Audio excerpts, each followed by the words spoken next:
যদি আপনারা দেখতে চায়, দর্শকরা দেখতে চান, অবশ্যই আমি বাংলাদেশের সমস্ত হলে যাব।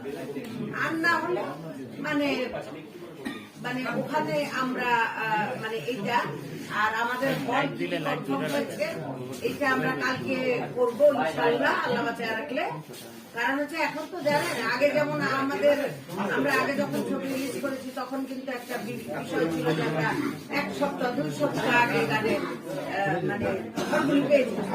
এখন কিন্তু তার এই জন্য মনে করেন যে ওনারাও হয়তো ফলালারাও চিন্তা করেন দেখি শেষ পর্যন্ত কে আসে। তো এরকম ভাবে চিন্তা ভাবনা করেই ওনারা হয়তো ডিলে করছেন বা দেখছেন কোনটা নেবেন। এগুলো আমরা 13 তারিখে আসছি, 13 তারিখ মানে আগামী শুক্রবার 13 আমাদের এই সিনেমাটা রিলিজ হচ্ছে ইনশাআল্লাহ। কিন্তু আমাদের এই ছবিটা